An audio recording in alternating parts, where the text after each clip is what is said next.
Hi all, ഇന്ന് നമുക്ക് mother and child related ആയിട്ടുള്ള കുറച്ച് കാര്യങ്ങൾ നമുക്ക് നോക്കാം. ഇത് ICD സൂപ്പർവൈസർ എക്സാമിന് വളരെ ഇമ്പോർട്ടൻ്റ് ആയിരിക്കും. കാര്യം ഇത് വനിതാ ശിശു വികസന വകുപ്പിന് കീഴിൽ വരുന്നതാണ്.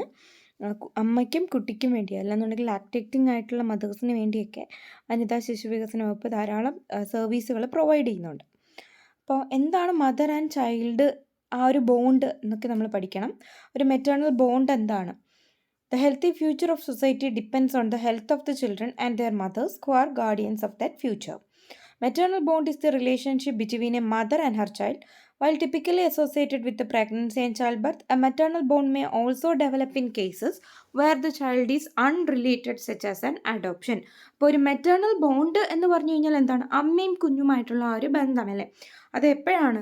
പ്രഗ്നൻസിയും ചൈൽഡ് ബർത്തും ഒക്കെ ആയിട്ട് അസോസിയേറ്റ് ചെയ്താണ് നമ്മളെപ്പോഴും മെറ്റേണൽ ബോണ്ട് എന്ന് പറയുന്നതല്ലേ? ആ മാതാവും അതുപോലെ തന്നെ ശിശുവുമായിട്ടുള്ള ആ ഒരു ബന്ധം എന്നൊക്കെ പറയുന്നത്. അതല്ലാത്ത കേസുകളിലും ഈ മെറ്റേണൽ ബോണ്ട് ഉണ്ട്. എന്താണ്? അഡോപ്ഷൻ കേസുകൾ ഉണ്ടായിരിക്കും അല്ലേ? കുട്ടികളെ അഡോപ്റ്റ് ചെയ്യുന്നവരുണ്ടായിരിക്കും. അപ്പോഴും ആ കേസുകളിലുമൊക്കെ ചൈൽഡ് അൺറിലേറ്റഡ് ആണെങ്കിൽ പോലും എന്താണ്? അവിടെയും ഉണ്ടല്ലേ മെറ്റേണൽ ബോണ്ട് എന്ന് പറയുന്നത്. Both physical and emotional factors influence the mother child bonding process. അപ്പം മദർ ചൈൽഡ് ബോണ്ടിങ് പ്രോസസ്സിനെ എന്തൊക്കെ ഫാക്ടേഴ്സാണ് ഇൻഫ്ലുവൻസ് ചെയ്യുന്നത്? Physical and emotional factors. എന്താണ്? ഫിസിക്കൽ ആൻഡ് ഇമോഷണൽ ഫാക്ടേഴ്സ് ആണ് മദർ ചൈൽഡ് ബോണ്ടിങ് പ്രോസസ്സിനെ ഇൻഫ്ലുവൻസ് ചെയ്യുന്നത്. Pregnant and lactating women. The health of the next generation depends on the health and nutritional status of the woman who gives birth to the child. അപ്പം അടുത്ത ഒരു തലമുറയുടെ health എന്ന് പറയുന്നത് എന്തിനെ depend ചെയ്തിരിക്കുകയാണ്? ഒരു സ്ത്രീയിൽ, എങ്ങനെയുള്ള സ്ത്രീയിൽ? പ്രഗ്നൻ്റ് ആയിട്ടുള്ള ആ ഒരു സ്ത്രീയെ ഡിപ്പെൻഡ് ചെയ്താണ് ഇരിക്കുന്നതല്ലേ? അവർ കഴിക്കുന്ന ആ ഒരു ഭക്ഷണം ഈ കുഞ്ഞിലേക്ക് എത്തുകയാണ് ചെയ്യുന്നതല്ലേ? അപ്പോൾ ആ കുട്ടിയുടെ ആരോഗ്യം എന്ന് പറയുന്നത് ശരിക്കും അമ്മയുടെ ആരോഗ്യമാണ്, അമ്മയുടെ ന്യൂട്രീഷണൽ സ്റ്റാറ്റസ് ആണ്. Low body mass index, anemia, nutritional deficiencies, etc. of the mother can lead to the birth of premature babies. അല്ലെ? പ്രിമച്വർ ബേബീസ്, മെച്വർ ആകാത്ത കുട്ടികൾ ഉണ്ടാകുന്ന കേസുകളുണ്ട്. അപ്പം അതൊക്കെ എന്തുകൊണ്ടാണ് ഇങ്ങനെ വരുന്നത് എന്ന് വെച്ചാൽ ലോ ബോഡി മാസ് ഇൻഡെക്സ് കൊണ്ടും, അതുപോലെ തന്നെ ചിലപ്പോൾ കുട്ടിക്ക് അനീമിയ വരാം അല്ലേ? അമ്മയ്ക്ക് അനീമിയ ഉണ്ടെന്നുണ്ടെങ്കിൽ കുട്ടിയും സ്വാഭാവികമായിട്ട് അനീമിയയിലോട്ട് പോകാം. അതുപോലെ തന്നെ പലതരത്തിലുള്ള ന്യൂട്രീഷണൽ ഡെഫിഷ്യൻസീസ് ഉണ്ടാകാം. പ്രഗ്നൻ്റ് ആയിരിക്കുന്ന സമയത്ത് ധാരാളം ന്യൂട്രീഷണൽ ഫുഡ്സ് കഴിക്കണം എന്ന് നമ്മൾ പറയാറുണ്ട് അല്ലേ? കൃത്യമായ അളവിൽ ന്യൂട്രീഷൻ ഒരു പ്രഗ്നൻ്റ് ലേഡിയുടെ ബോഡിയിൽ എത്തേണ്ട ആവശ്യമുണ്ട്. ലോ ബർത്ത് വെയ്റ്റ് ബേബീസ് ഉണ്ടായിരിക്കാം, അല്ലെന്നുണ്ടെങ്കിൽ കൺജനൈറ്റൽ പ്രോബ്ലംസോടുകൂടി ജനിക്കുന്ന കുട്ടികളുണ്ടാകാം. ഇതിനെല്ലാം കാരണമായിട്ട് പറയുന്നത് എന്താണ്? പലതരത്തിലുള്ള ന്യൂട്രീഷണൽ ഡെഫിഷ്യൻസി ഒക്കെ കണ്ടാണ് ഇങ്ങനെ ഉണ്ടാകുന്നത്.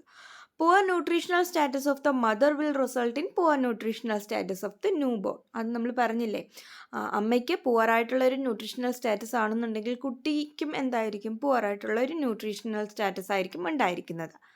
Health and nutritional service given to pregnant woman can reduce maternal mortality, infant mortality and malnutrition. മാൽന്യൂട്രീഷനെ തടയാൻ വേണ്ടിയിട്ട് എന്താണ്?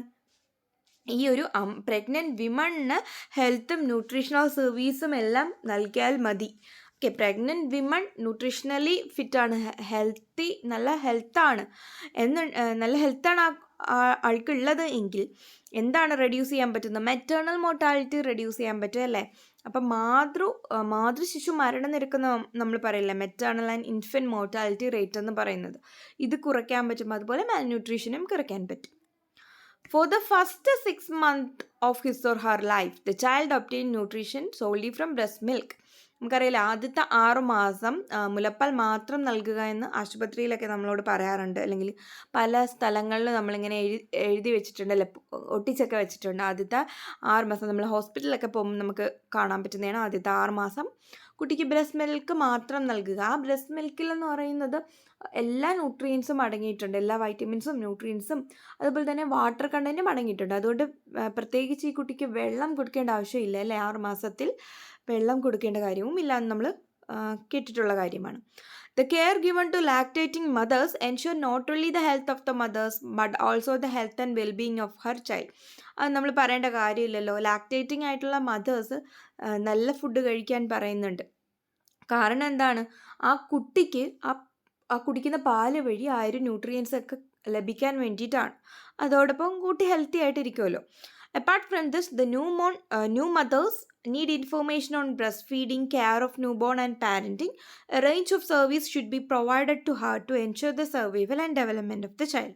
അപ്പോൾ ഈ ന്യൂ മദേഴ്സ് ആയിട്ടുള്ള ആൾക്കാർക്ക് ബ്രസ്റ്റ് ഫീഡിങ്ങിനെ കുറിച്ചും അതുപോലെ തന്നെ ന്യൂ ബോണിനെ എങ്ങനെ കെയർ ചെയ്യണം, ആ ഒരു പാരൻറ്റിങ് ടിപ്സ് ഒക്കെ ഇല്ലേ, അതെല്ലാം പറഞ്ഞു തരേണ്ട ഒരു ആവശ്യമുണ്ട്. അത് എങ്ങനെയാണ് കിട്ടുന്നത്? ഒന്നുകിൽ നമുക്ക് അമ്മമാരൊക്കെ പറഞ്ഞു തരാറുണ്ടല്ലേ, അല്ലെന്നുണ്ടെങ്കിൽ അതിനെ ഹെൽപ്പ് ചെയ്യാൻ വേണ്ടി പല പല സംവിധാനങ്ങൾ ഇപ്പോൾ ഗവൺമെൻറ് ഉണ്ടാക്കിയിട്ടുണ്ട്. അപ്പം a range of service should be provided to her to ensure the survival and development of the child. ഇത്തരത്തിൽ കുട്ടിയുടെ വളർച്ചയ്ക്കും അതുപോലെ അമ്മമാർക്ക് ഇത്തരത്തിലുള്ള ന്യൂ ബോൺ ആയിട്ടുള്ള പാരൻസിന് ഇത്തരത്തിലുള്ള അറിവ് ഉണ്ടാകുന്നുണ്ടെങ്കിൽ അവർക്ക് ആ ഒരു റേഞ്ച് ഓഫ് സർവീസുകൾ പ്രൊവൈഡ് ചെയ്യണം അല്ലേ.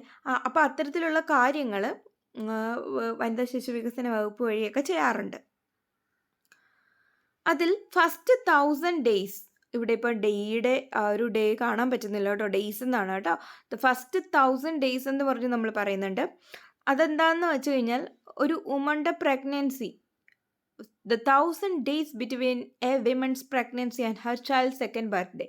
അപ്പം കുട്ടിക്ക് 2 വയസ്സാകുന്നത് വരെയും ഈ കുഞ്ഞ് ജനിച്ച് അതിന് 2 വയസ്സാവുന്നവരെയും ഭയങ്കര ക്രിട്ടിക്കൽ ആൻഡ് ക്രൂഷ്യൽ പീരീഡ് എന്നാണ് പറയുന്നത്. ഓക്കെ, ഫസ്റ്റ് 1000 ഡേയ്സ് നമുക്ക് എന്ത് ചെയ്യാൻ പറ്റുമോ അപ്പോൾ ആ ഒരു ബാക്കിയുള്ള ലൈഫിൽ, റെസ്റ്റ് ഓഫ് ദ ലൈഫിൽ ഒരു ഡിഫറൻസ് ഉണ്ടാവും എന്നാണ് പറയുന്നത്. അപ്പം the 1000 days between a women's pregnancy, അതായത് ഒരു 270 ദിവസമാണ് ഒരു സ്ത്രീയുടെ പ്രഗ്നൻസി കാലാവധി എന്ന് പറയുന്നത്.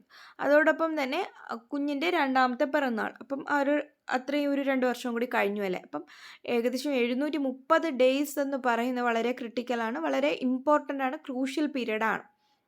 അപ്പോൾ ഈ ഒരു ഫസ്റ്റ് 1000 ഡേയ്സ് എന്ന് പറയുന്ന ഒരു സ്കീമിന് എലിജിബിൾ ആയിട്ടുള്ളതെന്ന് വെച്ചാൽ എല്ലാ പ്രഗ്നൻറ്റ് വിമൺ, ലാക്ടേറ്റിംഗ് മദേഴ്സ്, അതുപോലെ തന്നെ 2 വയസ്സിന് താഴെയുള്ള കുട്ടികൾ ഈ ഒരു സ്കീമിൽ വരുന്നുണ്ട്. ഇതിലൂടെ എന്തൊക്കെയാണ് ഫോക്കസ് ചെയ്യുന്നത്? കുറേ ഔട്ട്കംസ് ഫോക്കസ് ചെയ്യുന്നുണ്ട് കേട്ടോ. അപ്പം ഒരു കുട്ടി ജനിച്ചു കഴിഞ്ഞ് 1 അവറിനുള്ളിൽ തന്നെ ബ്രസ്റ്റ് ഫീഡിങ് സ്റ്റാർട്ട് ചെയ്യണമെന്ന് പറയുന്നുണ്ട്. അപ്പം ഹോസ്പിറ്റൽസിൽ നിന്നൊക്കെ നമ്മളോട് പറയാറുണ്ടല്ലേ, കുഞ്ഞ് ജനിച്ചു കഴിഞ്ഞ് 1 മണിക്കൂറിനുള്ളിൽ തന്നെ, കഴിയുന്നത്രയും വേഗത്തിൽ തന്നെ കുട്ടിക്ക് എന്ത് ചെയ്യുക, ബ്രസ്റ്റ് മിൽക്ക് കൊടുക്കുക, ബ്രസ്റ്റ് ഫീഡ് ചെയ്യുക. എക്സ്ക്ലൂസീവ് ആയിട്ടുള്ള ബ്രസ്റ്റ് ഫീഡിങ് ആയിരിക്കണം ആദ്യത്തെ 6 മാസം. ഫസ്റ്റ് 6 മന്തിൽ എന്തായിരിക്കണം, എക്സ്ക്ലൂസീവായിട്ട് ബ്രസ്റ്റ് മിൽക്ക് മാത്രം കൊടുക്കുക. അതിനുശേഷം ഈ 6 മാസത്തിന് ശേഷം ടൈംലി ആയിട്ടുള്ള കോംപ്ലിമെൻ്ററി ഫുഡ്സ് ഇൻട്രൊഡ്യൂസ് ചെയ്ത് കൊടുക്കാം. ഓക്കെ, 6ാം മാസം തൊട്ട് കൊടുക്കാവുന്നതാണ്. ഏകദേശം ഒരു 6 മാസം വരെ എല്ലാവരും ബ്രസ്റ്റ് ഫീഡ് തന്നെയാണ് ചെയ്യുന്നത്. അതോടൊപ്പം കോംപ്ലിമെൻ്ററി ഫുഡ് സ്റ്റാർട്ട് ചെയ്യുന്നത് ഈ 6 മന്തോട് കൂടിയൊക്കെയാണ്. 6 മന്ത് ആ ഒരു വീക്കിലോ ഫസ്റ്റ് വീക്കിലോ അല്ലെന്നുണ്ടെങ്കിൽ 6 മന്ത് ലാസ്റ്റിലൊക്കെയാണ് എല്ലാവരും സ്റ്റാർട്ട് ചെയ്യുന്നത്. ഏജ് അപ്രോപ്രിയേറ്റ് ആയിട്ടുള്ള എനർജി ആൻഡ് ന്യൂട്രിയൻ ഡെൻസ് ആയിട്ടുള്ള കോംപ്ലിമെൻ്ററി ഫുഡ്സ് കുട്ടികൾക്ക് കൊടുക്കണം. ഏതൊക്കെ പ്രായത്തിലാണ്? 6 മുതൽ 24 മന്ത്സ് ഓഫ് ഏജ് എന്നാണ് പറയുന്നത് കേട്ടോ. അതായത് 6 മുതൽ 2 വയസ്സ് വരെയുള്ള കുട്ടികൾക്ക് ബ്രസ്റ്റ് ഫീഡിങ് കണ്ടിന്യൂ ചെയ്യണം. അതോടൊപ്പം തന്നെ ഈ കോംപ്ലിമെൻ്ററി ഫുഡ്സ് കൂടി അവർക്ക് നൽകണം. ഹൈജീനിക് ആയിട്ടുള്ള കോംപ്ലിമെൻ്ററി ഫീഡിങ് പ്രാക്ടീസുകൾ കൊണ്ടുവരാൻ ഉള്ളതാണ് ഈ ഒരു ഇത്. അതുപോലെ തന്നെ ഫുള്ളി ഇമ്മ്യൂണൈസേഷൻ, വാക്സിനേഷനൊക്കെ കറക്റ്റായിട്ട് എടുക്കണം. അതോടൊപ്പം തന്നെ biannual vitamin A supplementation അല്ലേ, നമ്മൾ ഇടയ്ക്കിടയ്ക്ക് ഡീവോം ചെയ്യാറുണ്ട്, വൈറ്റമിൻ എ സപ്ലിമെൻറ്റേഷനൊക്കെ കുട്ടിക്ക് കൊടുക്കാറുണ്ട്. എന്ന് വെച്ചാൽ കൃത്യമായി പറയണം, ബൈ ആനുവൽ ആണ്, എന്ന് വെച്ചാൽ വർഷത്തിൽ 2 തവണയാണ് നമ്മൾ കൊടുക്കുന്നത് അല്ലേ.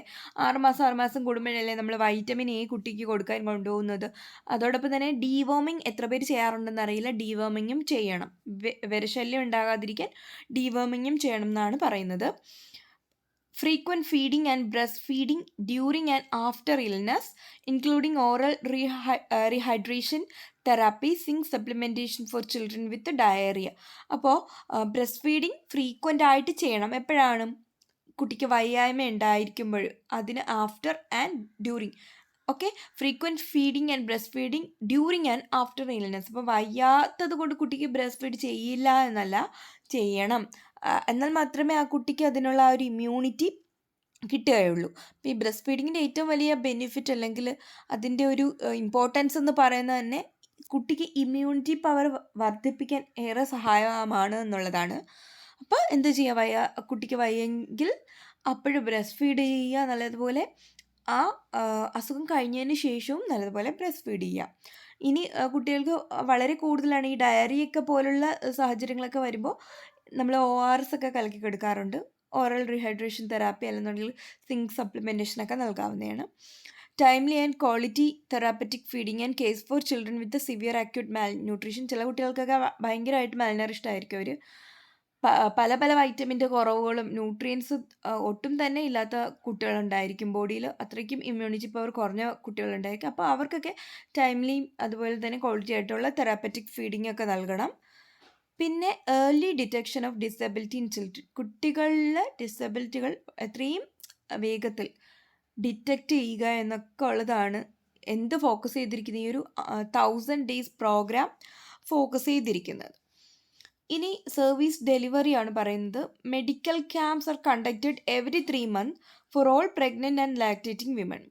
Beneficiaries for therapeutic food are selected on the recommendation of medical officers who examine the women during the medical camp.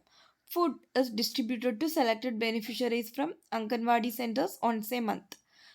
പലതരത്തിൽ മെഡിക്കൽ ക്യാമ്പുകൾ കണ്ടക്ട് ചെയ്യാറുണ്ടെന്നാണ് പറയുന്നത്. 3 മാസത്തിലൊരിക്കൽ കണ്ടക്ട് ചെയ്യാറുണ്ട്. Every 3 months are conducted every 3 months for all pregnant and lactating women. Beneficiaries for therapeutic food is selected on the recommendation of the medical officers who examine the women during the medical camp. അപ്പം therapeutic ഫുഡിന് ഉള്ള ബെനിഫിഷ്യറീസിനെ select ചെയ്യുന്നത് എങ്ങനെയാണ്? Medical ഓഫീസേഴ്സിൻ്റെ ആ ഒരു recommendation വഴിയാണ്.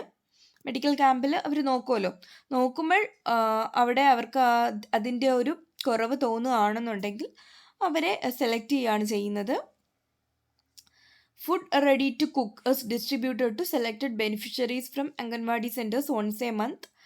മാസത്തിലൊരിക്കൽ ready to cook food നൽകാറുണ്ട്. ആർക്കാണ്? ഈ പ്രഗ്നൻറ്റ് ലേഡീസിനൊക്കെ നൽകാറുണ്ട് അല്ലേ. ഇത്തരത്തിലുള്ള സെലക്റ്റഡ് ബെനിഫിഷ്യറീസിന് നൽകാറുണ്ട്. അതായത് ഈ തെറാപ്പറ്റിക് ഫുഡ് ആവശ്യമായിട്ടുള്ള കാര്യം, കൂടുതൽ അനീമിയ അതുപോലുള്ള രോഗങ്ങളൊക്കെ ശരിക്കും പറഞ്ഞാൽ പ്രഗ്നൻസി പീരിയഡിൽ iron and folic acid tablet ഒക്കെ കഴിക്കണം എന്നാണ് നമ്മളിവിടെ പറയുന്നുണ്ട്. IFA tablet, iron and folic acid tablet, അതുപോലെ തന്നെ കാൽഷ്യം ടാബ്ലറ്റ് ഒക്കെ കൃത്യമായിട്ട് കഴിക്കണം.